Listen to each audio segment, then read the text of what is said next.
Obrigado por terem vindo. Eu queria entender só antes um pouco qual que é um pouco de vocês, da audiência, assim, para eu poder conduzir melhor a conversa. Quantas pessoas aqui trabalham em agência? Criativos de agência? Designers? Legal. Quem é cliente? Bacana. Bem, antes, só para eu dar alguns avisos, enquanto eu estiver fazendo a palestra, a gente vai ter aqui no Twitter, quem quiser comentar ou perguntar alguma coisa, vai aparecer aqui com hashtag aqui da CEPS e eu fico sabendo e aí eu posso responder. Mas também pode me perguntar direto, não tem problema. Para fazer... um outro aviso também. A gente está fazendo uma palestra, na verdade, em 4 capítulos. A Ana fez o primeiro capítulo, eu estou fazendo o segundo capítulo agora e vou falar bastante de design, de criação e de como é que é a relação das pessoas com as marcas. E queria comentar também que amanhã tem mais 2 palestras que são a continuação dessa conversa, que é o Felipe Ozelin, que vai falar sobre experiência de marca, e o Leonardo Senra, que vai falar do digital, né, das marcas no mundo digital. Bem, eu estava pensando, para fazer essa palestra, o que eu podia trazer para vocês que fossem coisas interessantes para vocês refletirem. Eu não penso aqui em ficar trazendo coisas que vocês não conhecem. Não se trata disso ou de alguma marca, algum projeto de design que vocês não conheçam. Inclusive, isso aqui que está passando aqui atrás, isso não é um projeto meu, isso é um projeto de design que vai aparecer mais para frente, que é bastante interessante. Mas é mais uma conversa que é muito, muito pessoal e que me interessa muito. Que eu me toquei para fazer essa palestra que fazem 20 anos agora que eu entrei numa faculdade de design, em 1995. E o mundo em 95 era bem diferente. As coisas que eu aprendi lá não é muito do que a gente trabalha. As regras mudaram muito, né? Então, nesses 20 anos, as coisas mudaram. Eu tenho até... Mas algumas coisas não mudam. Isso aqui é uma foto da minha turma de formatura. Eu tenho aqui a felicidade de ter 2 amigos de 20 anos que estudaram comigo e que estão nessa foto aqui, vindo a assistir. Mas o mundo mudou muito de lá para cá. As coisas mudaram, moda, estética, né? Os caras que a gente admiravam, talvez a gente não admire mais. Os trends de design talvez tenham mudado bastante. Eu estava conversando ontem com a Lili e com o André, que são os meus amigos, e a gente falava, na época, a gente botava uma letra redondinha e estava tudo moderno, né? E esse tipo de coisa pode ser mais, pode ser menos, mas essas coisas mudam. Agora, uma coisa que eu acho que não muda, e isso é uma busca pessoal minha, é o porquê. Por que as coisas estão assim? Por que de repente tudo ficou, sei lá, com uma cara mais feliz, ou tudo ficou mais simples, ou tudo é mais colorido, ou tudo é feito à mão, né? Por que essas coisas estão aí por detrás? Dentro dessa minha busca, e eu sou um cara apaixonado por design, eu fui tentar estudar isso, né? Então, essa palestra, na verdade, ela está baseada numa outra fase também da minha vida, que é de voltar a estudar. Eu estou fazendo um mestrado em comportamento do consumidor na ESPM e estou querendo saber o que está por trás das decisões das pessoas em relação ao design. Vou falar mais um pouco disso para frente. Bom, só falando de design um pouco, design ele tem essa dicotomia de ser verbo e substantivo quando você traduz ele. E quando você traduz, na parte de verbo é projetar, simular e desenhar, em substantivo é plano, intenção e objetivo, na sua essência é signo, criar signo. Numa tradução aqui do José Francisco Sacramento Nogueira é sinal, você criar sinal. Só que pensa o que é criar sinal hoje em dia, no mundo em que as pessoas estão cada vez mais... As coisas estão ficando cada vez mais complexas, a atenção das pessoas está cada vez mais dividida, né? Design faz isso, né? Ele cria esses sinais na vida das pessoas. Aqui é é a nossa marca, né, da Ana Couto Branding aplicada no mundo todo. O design é que vai criar essa ponte entre as estratégias e as pessoas, né? Tem uma frase muito interessante que eu gosto muito, que a única estratégia que o cliente vê é a execução. E o design é que faz essa interface. Então, é disso que eu vou falar um pouco. E aí, essa terminologia desktop cheio, né? Todo mundo aqui tem milhões de coisas no desktop, mas isso é uma metáfora da vida, né? Porque a gente fica com uma atenção que é muito cifrada, né?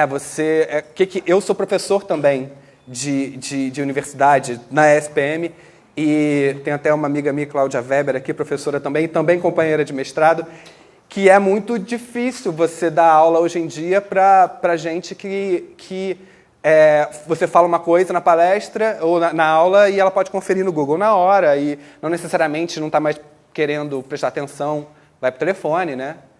Então, o que significa essa cabeça de desktop cheio? Como é que o design pode fazer alguma coisa para mudar isso? E por que marcas que fazem coisas legais, o que tem, que ingrediente é esse que faz isso dar certo? Uma das características do desktop cheio é a atenção fracionada. Engraçado falar de atenção fracionada, porque eu resolvi, no meio da palestra, eu falava, vou botar um monte de obra de arte na palestra. Porque eu acho que é isso mesmo, a gente está pensando agora e a gente vê um negócio que toca a gente. Isso aqui é um trabalho do Coletivo Garapa, chama Margem, 2013. Ele fala muito de prestar atenção fracionada, isso aqui é um horizonte só do Rio Tietê, mas ele é feito em tempos diferentes e de locais diferentes, né? A gente parece que vive, né, um monte de coisa paralela na nossa cabeça, né? Se eu falar alguma coisa aqui que vocês não estão prestando atenção, vocês já vão pensar em outra coisa para fazer. Então tem que segurar bastante a atenção aqui. Então isso é uma coisa que é complicada. Ou interrupções simultâneas. Quem foi em Otim viu isso aqui, né? Isso aqui é do Chris Burden, que é o beam drop, né? Que são essas vigas que foram arremessadas, né? O tempo todo a gente é interrompido por anúncio, né? A gente está andando na rua e tem uma interrupção qualquer, que seja de alguma comunicação, né, cada vez mais agressivas nos seus e-mails, nos seus WhatsApps. O Instagram vai ter anúncio, tudo vai ter anúncio e isso interrompe a sua vida. Então, essa cabeça de interrompimento é muito interessante. E, ao mesmo tempo, pensar que isso vem junto com uma estimulação. Né? A gente fica muito estimulado por informação o tempo todo, né?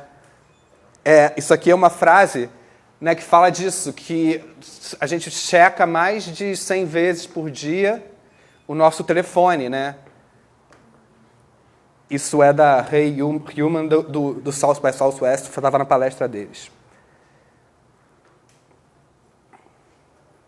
Mas tem um monte de dados que falam disso, que provam que a cabeça da nossa tá bastante complexa, né? Assim, nos Estados Unidos, a gente é exposto, em média, a 1.200 marcas por dia, 3.000 nos Estados Unidos. A gente passa 5 horas por dia conectado.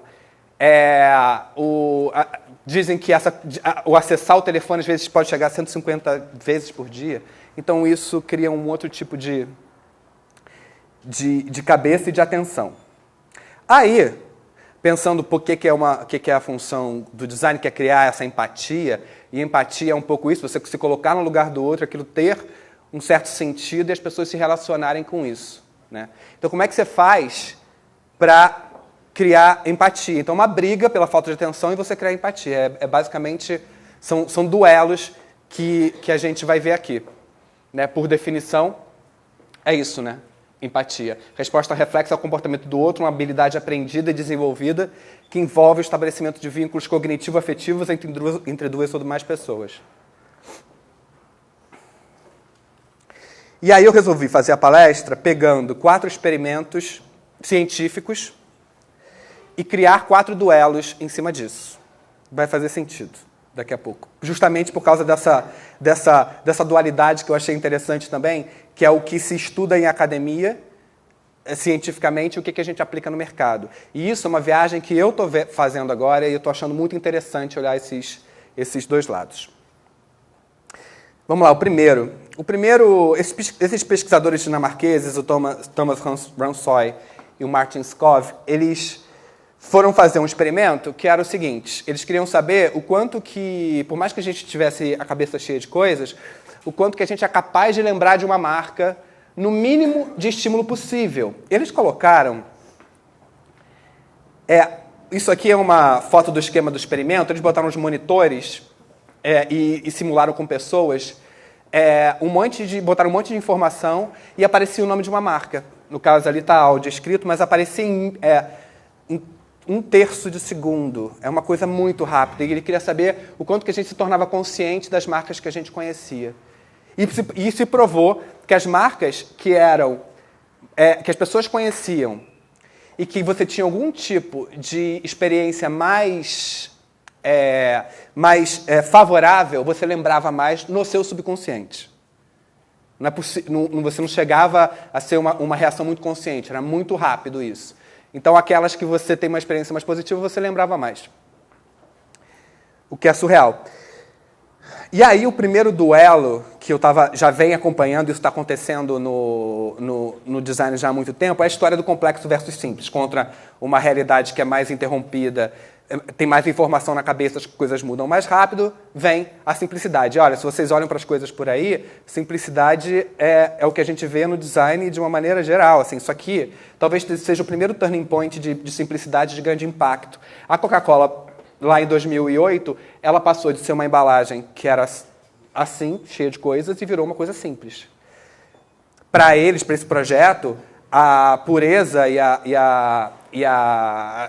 a pureza e a simplicidade ela é diretamente conectada aos momentos felizes, né? Mas a gente tem uma série de outras marcas. Essa aqui, que é o maior logotipo da história de todas as marcas, o PricewaterhouseCoopers, que é impraticável numa era como a gente está vivendo, ela virou o PwC e ainda tem um símbolo que expande, que faz um monte de coisa, que é um gráfico, que é uma flor. Parece que a gente está vivendo uma outra época mesmo. Quem diria que uma flor podia ser uma marca de uma consultoria tão respeitada e tão racional assim, né? Então, isso eu acho que também é um sintoma de uma época. E aí a gente tem diversas marcas, né? O eBay se simplificando, o Starbucks perdendo o que não precisa, né? Starbucks também apareceu muito na palestra da Ana, mas assim, em termos éticos e formais, perdendo o que não precisa, já está construído, agora virou só a sereia. E talvez a gente veja a sereia mais porque ela está mais simples agora.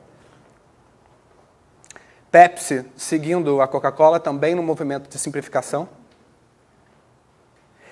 E coisas também que são muito simples, né, que, na verdade, comunicam muito mais.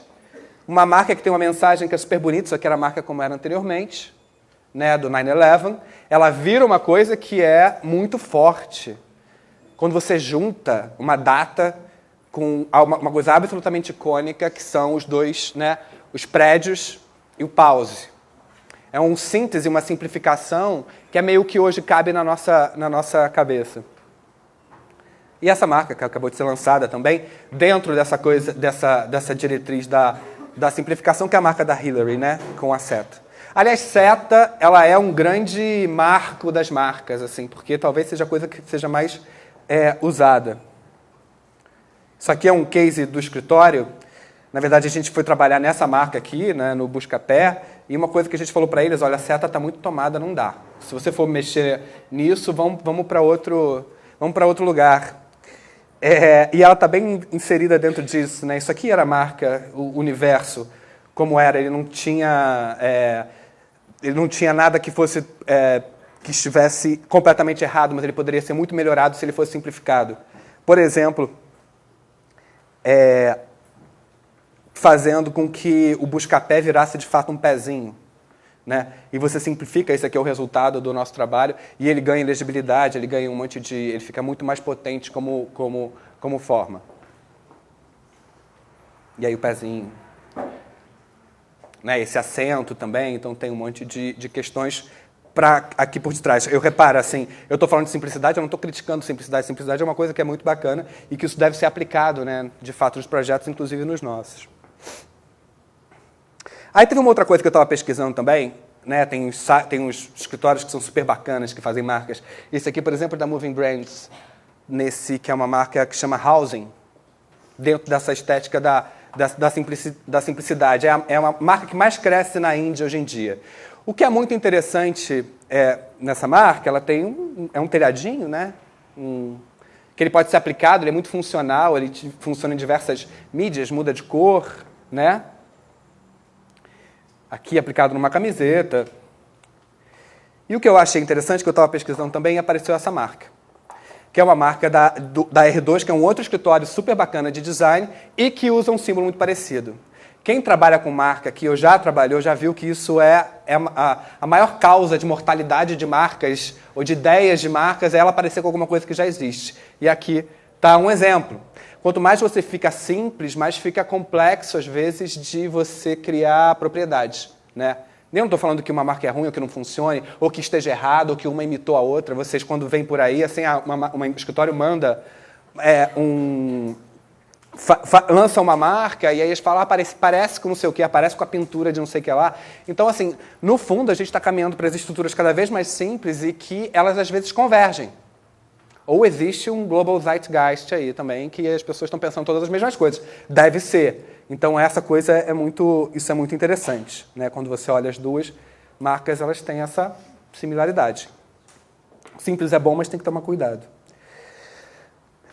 Uma outra coisa também, que aí vamos entrar na segunda parte, né? A gente tem assim, essas dimensões do tempo, a gente tem um sentimento de escassez, né? O que a gente fez com a Terra, né? A gente gastou todos os recursos, né? Ao mesmo tempo, esse excesso ele faz criar um outro tipo de dimensão. E aqui vem o segundo experimento. Esses pesquisadores fizeram um trabalho muito interessante sobre compra de comida orgânica, especificamente vegetais orgânicos. E eles descobriram que o que eu acho que é mais legal, que assim, aquilo que você acha que sabe, mas não necessariamente sabe, é o que faz você comprar alguma coisa. Quando qualquer informação que a gente tem, ela vira ou conhecimento objetivo ou subjetivo. Objetivo é aquilo que a gente de fato sabe, né? Eu sei que eu estou aqui no bairro de Pinheiros, eu sei. Subjetivo é aquilo que eu acho que eu sei. Eu acho que se eu comprar esse vegetal, eu vou estar fazendo melhor. Eu acho que esse produto vai ficar bem para mim se eu comprar ele. Eu acho esse tipo de coisa. E essa dimensão do conhecimento subjetivo, demonstrada aqui por esse esquema muito simples, mas que faz com que as pessoas sintam alguns sentimentos de ter que cumprir um papel de responsabilidade, de culpa, que leva a ela consumir determinado produto. Então, isso é muito interessante. Então, fala do conhecimento subjetivo e objetivo, né? Então, a gente se sente culpado com determinadas coisas, a gente fica preocupado, porque, de fato, a gente está pagando uma série de contas, né? De novo, aqui a arte, eu trouxe de novo aqui o Matthew Barney, né? Com esse trator que devora a planta, né? Que também está lá em Otim, tem muito disso. A gente se sente muito, assim, pisando... se equilibrando em vidro, né? Imagina que o Nino Kais nessa situação, né, de que a gente precisa tomar cuidado, que as coisas podem quebrar, né? Esses sentimentos assim que a gente é liberto, né, mas a gente está perdido. Isso também acho muito interessante da Marilá Dardot, pensamento de fora, né? Assim, a gente tem essa meio perdido, sem para onde ir. E aí, existe um certo sentimento de incerteza que a gente vive, né? A gente talvez tivesse, há uns anos atrás, mais certos, né? O Brasil estava num movimento mais otimista, e agora a gente está mais incerto das coisas, a gente está tendo muita notícia ruim. Isso faz com que a gente queira outra coisa, visibilidade. Quanto mais as coisas ficam complexas e incertas, mais a gente quer visibilidade. Tem uma tendência gigante no design que é infográfico. Infográfico para tudo quanto é coisa, porque é uma tentativa de deixar concreto o que é abstrato. A gente está vivendo cada vez numa sociedade mais abstrata, então a gente faz concreto. A gente, como designer, começa a juntar tudo. Esse aqui, que é o próximo, eu gosto muito. A gente viu, isso bombou nos 2 anos na internet, que é o infográfico de todos os personagens, 600 personagens da Hanna-Barbera, né? Que esforço para fazer isso aqui, mas de fato é interessante olhar dessa forma. Além disso, né? Eu fico pensando que, assim, talvez, depois do que a Apple fez, enfim, a próxima fronteira talvez seja da visibilidade da nossa saúde. A gente quer saber como que a gente está, a gente quer saber assim, essa visibilidade que a gente pode andar junto, né? Eu tenho as informações aqui, isso vai me ajudar. Talvez seja a grande fronteira que a gente vem por aí é esse paradigma da visibilidade, né? Os negócios estão ficando cada vez mais complexos, os sistemas de comunicação estão ficando cada vez mais complexos, né? A gente faz trabalhos para alguns dos nossos clientes que é tipo, vamos tentar hierarquizar esse tipo de informação que chega ao seu cliente para ver se ele entende. Então, as coisas estão ficando, de fato, muito assim. Essa é uma marca que ela já fala diretamente assim, da culpa dela, né? Que é Stop the Water While Using Me Shop, né? Que é essa marca de produtos de higiene pessoal que dá esse recado, né? Aqui é uma marca de vinhos que eu acho super interessante, que partiu de toda a questão do território e do clima para criar um sistema de informação para identificar as etiquetas, né? Então ele criou uma série de patterns que falam da chuva, do rio, da montanha, dos países da onde ele vem, e isso vai para lá como sistema de informação para você saber no seu vinho da onde vem isso tudo, qual foi o clima que ele estava, enfim, tudo isso. Visibilidade também tem a ver com isso, né? Uma marca super famosa, né? De que você compra um sapato e uma outra pessoa que não tem sapato ganha, né? Então essa coisa dessa ética também de visibilidade, de consumo. E aqui eu trouxe também um projeto que a gente fez no escritório, que assim, a gente também tem muita incerteza do que a gente faz com o nosso dinheiro, né? Investimento, quem é que pode ajudar a gente de fato? Será que eu sou muito pequeno para um banco? Será que eu posso ganhar dinheiro de alguma outra forma? Então o brasileiro tem se mostrado cada vez mais interesse em investir o dinheiro, mas o mercado financeiro ainda é muito complexo. De novo, complexidade aqui, né? E pouco confiável. Você tem essa dicotomia, né, assim, de empresas especializadas em investimentos que se concentram em grandes investidores e deixam os pequenos e os médios de fora, sem atendimento aí. Então a gente partiu dessa proposta de valor, que é investir faz bem e pode ser feito por todo mundo. E a gente criou, de fato, uma marca que ela é muito símbolo desse tempo, que é a bússola, que ela aponta o melhor investimento.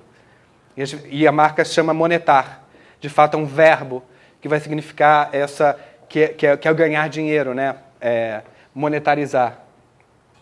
E criamos aí um sistema todo que tangibiliza muito o que é um gráfico de crescimento e o que você quer construir com isso. E isso é um site de investimento, né? E aí tem um pouco de comunicação que aponta para cada perfil de investidor o que ele quer ganhar mais dinheiro, ele quer investir para uma casa, ou ele quer viajar, e isso tudo é possível de uma maneira visível. Aí a gente chega no nosso terceiro ponto aqui. E esses pesquisadores americanos, eles queriam saber o quão potente é o passado para as pessoas. Pensando que a gente fica, né, cada vez mais numa era virtual e que as coisas são mais abstratas, são mais complexas, a nostalgia, as coisas do passado, como que isso pode ser poderoso? Então, eles se perguntaram exatamente isso, né? E aí eles descobriram que, assim, o resgate de história e nostalgia podem criar uma empatia entre as pessoas e as marcas. Às vezes, se uma marca não é conhecida, o melhor caminho para elas, talvez, seja trazer alguma coisa que evoque o passado e que deixe as pessoas mais acolhidas.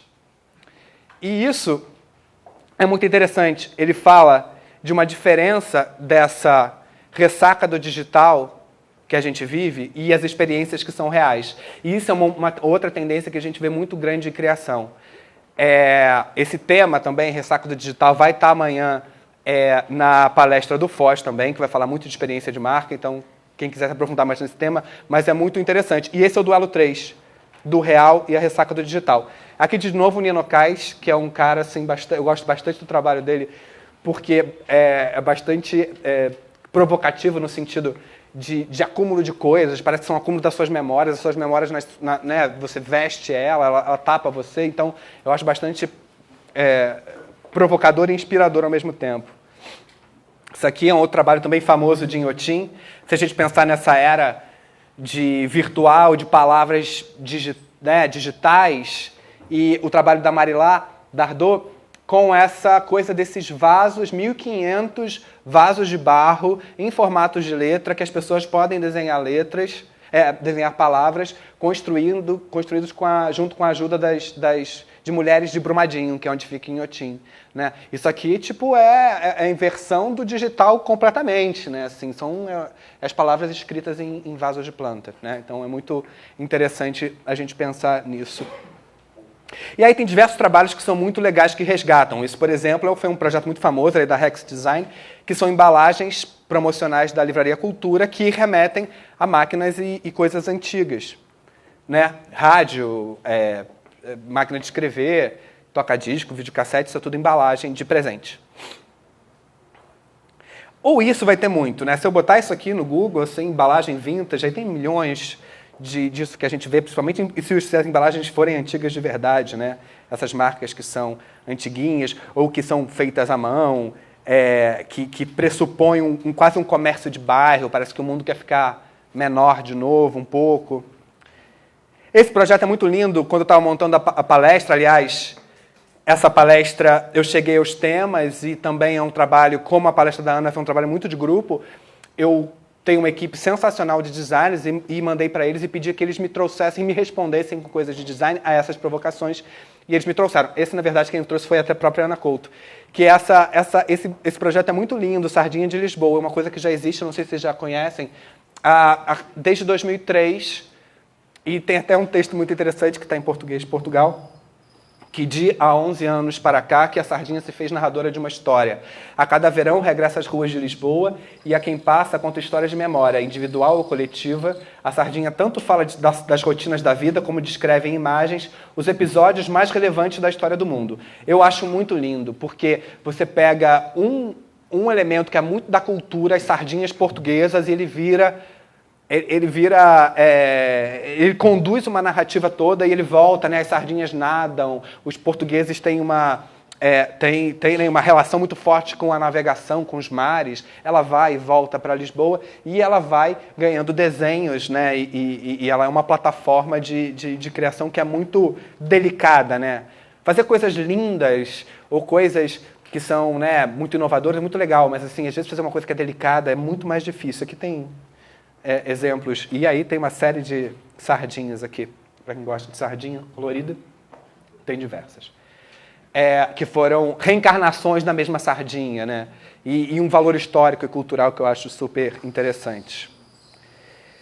A gente vive uma onda muito grande do feito à mão, né? Das coisas que são feitas à mão e são muito legais. Isso aqui é um trabalho de uma super designer, que é a Paula Scher, que ela é muito conhecida mundialmente, da Pentagram, mas esse é um trabalho pessoal dela que ela faz mapas à mão. Isso é uma questão, é uma busca dela. Eu acho isso tão bonito quando é uma busca de alguém de se expressar, e isso é um trabalho pessoal, né? É um mapa que é todo desenhado.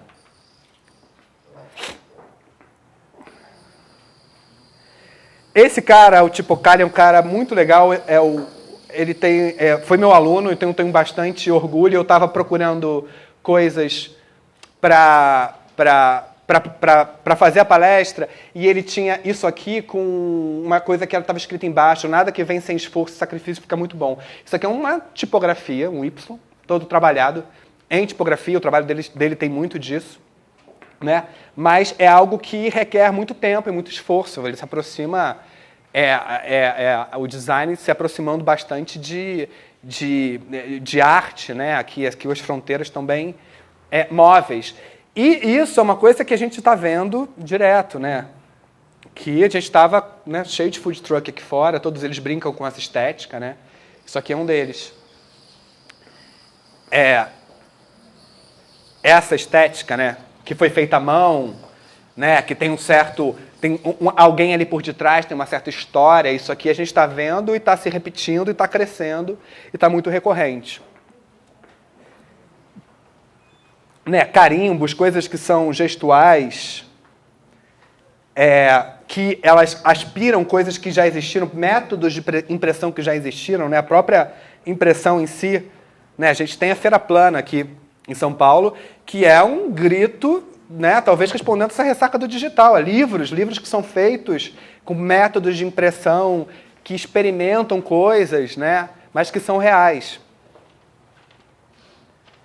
aqui fotos, né, da feira. Tem um trabalho de um designer também, o Guilherme Falcão, que é muito legal, que ele tem um trabalho de editorial que ele faz para grandes empresas, ou na empresa que ele trabalha, mas ele tem um trabalho pessoal super forte de militância em livro, né, em coisas que são reais, né, impressão mesmo. Esse barulho... Pegando prego. É real, é uma coisa real, que não é... Um outro trabalho que é muito legal, e isso aqui também é uma coisa de uma tendência, Lambi Lambi, como que a gente viu Lambi Lambi nos anos 2010, né?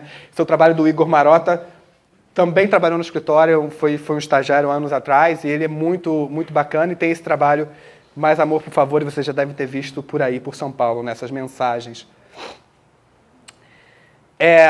Enfim, e aí a gente chega nesse quarto ponto, que eu acho bastante interessante, né?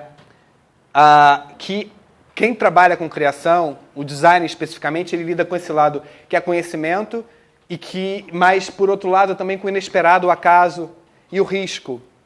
Tem um artigo que nem é tão novo, mas é muito interessante, que ele estabelece essas duas dimensões que existem no processo de criação, que é o Homo sapiens e o Homo demens. Que são coisas que são... Isso você encontra em filosofia, você encontra em psicologia, mas o sapiens ele vai falar com tudo, que é a parte azul ali de cima, ele vai falar com tudo que é mais racional e mais frio de um projeto, processo, planejamento, conhecimento, técnica, planejamento, isso tudo tem a ver com sapiens. Por outro lado, você tem o Homo demens, que vai falar de imaginação, de intuição, de acaso, de ideia, de loucura, de tudo que entra como acaso, né? Quem trabalha com criação sabe que a gente fica o tempo todo ali aplicando o nosso conhecimento e se arriscando em determinadas coisas, né? E o que é curioso, né, que você tem aqui o design com esses dois lados, né, o emocional e o racional, você tem a criação e você tem o projeto. Quanto mais o que você faz se aproximem do sapiens, você chega mais em solução. Quanto mais se aproxima do demens, é inovação. Isso aqui é a visão desse cara, o que é bastante interessante. Então a gente tem que falar de risco, tem que poder errar, né? Errar é uma coisa muito importante. Vi hoje numa palestra mais cedo também de uma grande amiga minha, cadê a Graziella, está ali atrás, que as empresas têm até que ter uma taxa, né, um tanto na verba dela, para que as pessoas possam errar. E isso é muito legal, né? O último é o certinho versus o erro, que é esse duelo 4. E eu acho isso tão interessante. Peguei aqui o trabalho da Berna Reale, né? Assim, um cavalo vermelho, que coisa errada, mas que coisa interessante, assim, de ver e ela em cima, amarrada nele. Tipo, é uma imagem que é, no mínimo, inesquecível. Fazer imagens inesquecíveis, elas têm que ter um tanto de perigo. Então, eu acho que isso é uma coisa que é interessante.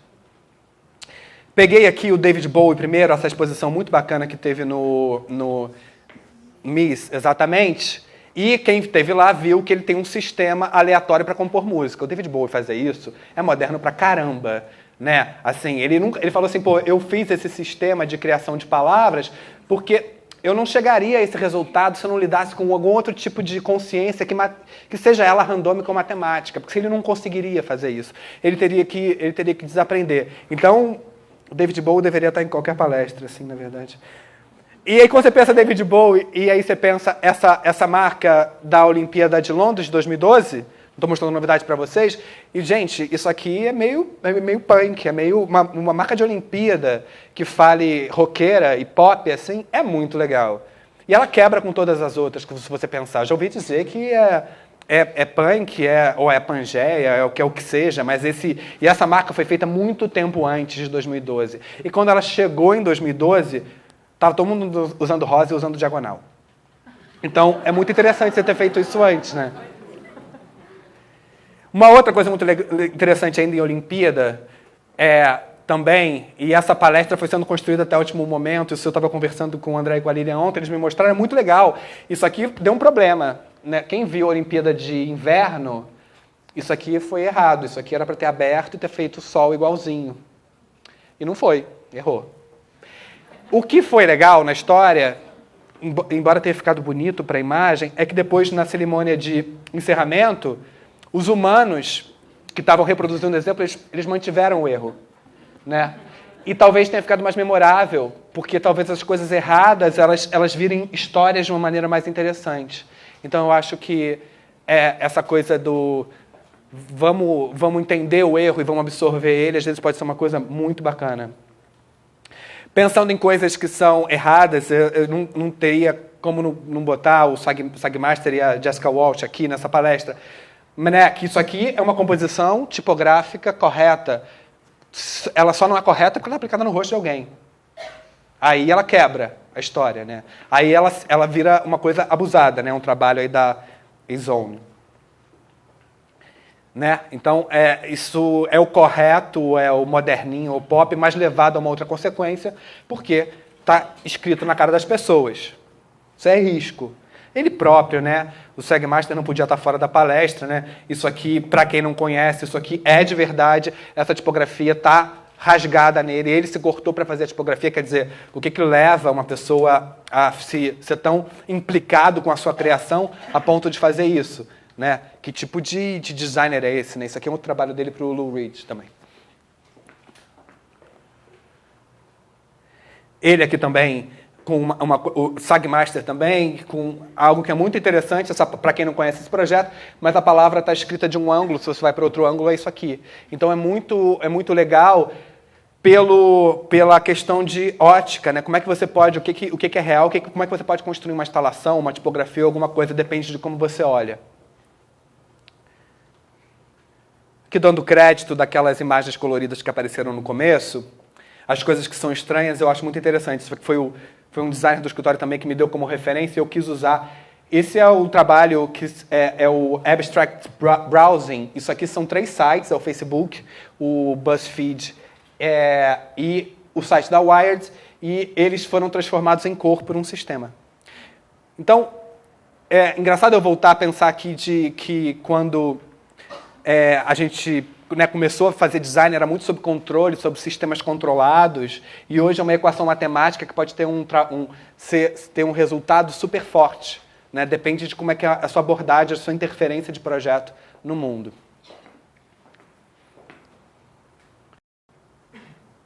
Trabalho também da Marian Bentes, que é muito curioso, né? Ela tem uma abordagem de design que ela acha que o design ele tem que ser intrigante até um certo ponto. Ele tem que provocar a pessoa a ter algum tipo de reação, a querer investigar mais. Esse é o livro dela que se chama I Wonder, e ela são adornos feitos de macarrão, né? Assim, que é um risco, pode ser um absurdo você propor isso para alguém, mas tem todo esse impacto e essa relevância. E aí isso chega em marcas que são luxo, né? Assim, você pensar, poxa, uma bolsa de Lego da Chanel, o que esses caras estão pensando? E eles estão chegando lá na frente, né? Ou os monstrinhos da Fendi, né? Que o Karl Lagerfeld fez para Fendi, né? Por que monstro é legal, assim, sabe? Eu acho super legal você pensar para uma marca de luxo que talvez seja mais conservadora. Então, é muito bacana a gente tentar ser muito sensível a observar essas coisas. E isso é o que está acontecendo, né?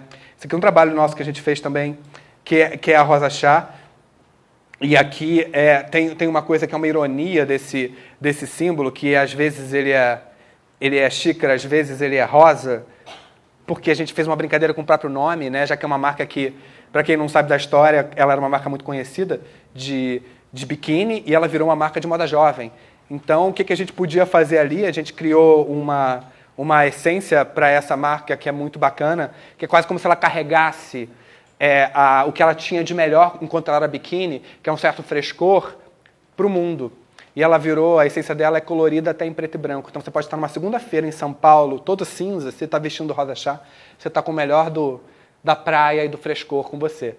E para fazer uma marca como essa, né, a gente quis fazer esse símbolo que ele brinca muito com essa dualidade, né? Ela ora é flor, ora é xícara. A Fernanda ali, criadora da marca, está aqui também junto com... fez com a gente essa marca, que liderou a equipe da marca. E aí E a marca foi inventada em cima desse princípio que seria meio errado, né? A rosa e xícara não pode ser uma coisa só, pode sim.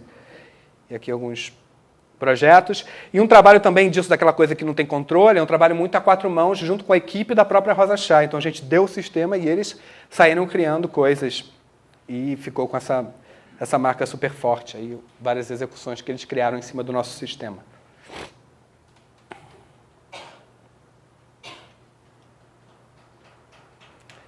Uma outra coisa, um último projeto que eu quis trazer aqui, esse é um projeto do estúdio Dunbar, a Rejane Dalbello, que também é uma designer muito amiga nossa, e que ela é brasileira e trabalhou lá na Holanda, nesse escritório, e essa é um exercício de tipografia para falar de uma coisa que é muito difícil, que é Alzheimer.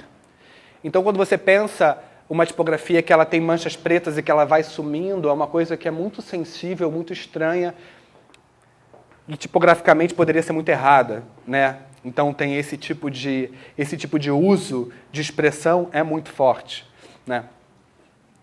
Você pensar essas tipografias que somem e reaparecem, é uma metáfora muito delicada e forte com essa doença. E aí essa imagem, na verdade, me fez pensar assim no futuro das coisas, porque eu fui fazer essa palestra pensando nesses 20 anos e as coisas que tinham mudado ou que tinha ficado, e fiquei pensando no futuro. Né? A gente sabe que moda vai e volta, que às vezes usar cor fluor é legal, às vezes usar tipografia serifada é legal, às vezes usar a imagem mais de um tipo, coisas mais cheias, mais vazias, isso tudo pode variar. E aí, no que eu estava estudando, eu vi uma coisa que foi muito interessante, assim, que eu nunca tinha parado para pensar nas coisas que são mais simples e que estão mais perto da gente. Não sei se vocês sabem disso, mas a palavra green, ela veio de grow, de crescer. A primeira vez que conseguiram nomear uma cor, a cor verde, foi olhando a planta. E a primeira ideia que veio para a pessoa que olhava a planta tinha a ver com crescimento, que planta cresce. Né? Então eu acho isso muito simples e muito fundamental, muito bonito. Quase como as coisas mais sofisticadas são aquelas que às vezes a gente não sabe, mas saber as origens, o porquê das coisas é uma coisa que me move muito. Acabei de ver que o green estava escrito errado ali, né? É um erro importante. É verdade, é verdade. E eu vi porque eu reconheci a Fernanda que ela riu. E aí essa coisa do verde me mexeu comigo, assim, porque será que no futuro, aqui é um trabalho também do Coletivo Garapa, a gente vai estar tendo saudade do verde, sabe? E aí ele vai estar estampado na parede, ou tudo vai estar vendido, sabe? Isso é um trabalho da Carmela Gross, que são essa foto com essas tipografias iluminadas. Ou talvez a gente viva num prédio da Zaha Hadid, que talvez seja a coisa mais moderna e futurista que a gente conheça. Né? Ou não, ou as coisas vão faltar muito, vai ser tudo muito precário e a gente vai fazer tudo colado. Né? Aqui também é escrito errado, né? Mas não está escrito errado, é assim mesmo aqui. A língua vai mudar, né? E aí a gente vai estar com saudade da natureza, vai estar fazendo ventilador colorido, isso é um projeto da Rock Color que eu acho lindo. Conheci ele mês passado, não sai da minha cabeça do ventilador colorido. Porque é muito lindo, né? Misturar a cor de verdade, assim.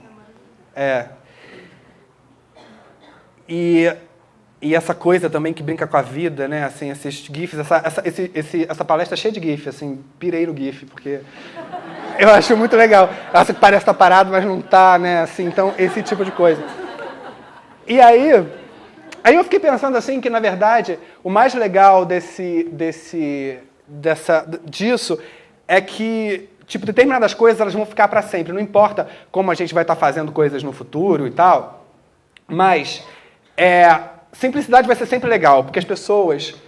simplicidade, para mim, dá valor ao tempo das pessoas. Então, isso, não importa, para mim, isso vai ficar. A visibilidade, para mim, vai ficar porque ela promove conhecimento. Né? Quando você dá visibilidade de coisas que são importantes, as pessoas aprendem coisas. As pessoas podem se cuidar e elas podem mudar. Então, para mim, tipo, mudou a moda, isso fica. A ressaca do digital versus o real, as pessoas, no final das contas, daqui a um tempo, vai querer voltar para casa e pode ter acontecido milhões de pirotecnias, mas vai querer contar para alguém que ela ama o que aconteceu no dia. Então, o real vai sempre ficar. Essa aqui era para ser o real. E E o erro, na verdade, ele vai ter que ser uma coisa que vai ser muito... ela precisa ser muito aceita para que as coisas se movimentem e se transformem. Né? Eu acredito, de fato, nisso, de que a gente erre, se arrisque, tenha mais coragem de fazer coisas para que as pessoas possam se inspirar e transformar e mudar. Né? É isso, obrigado.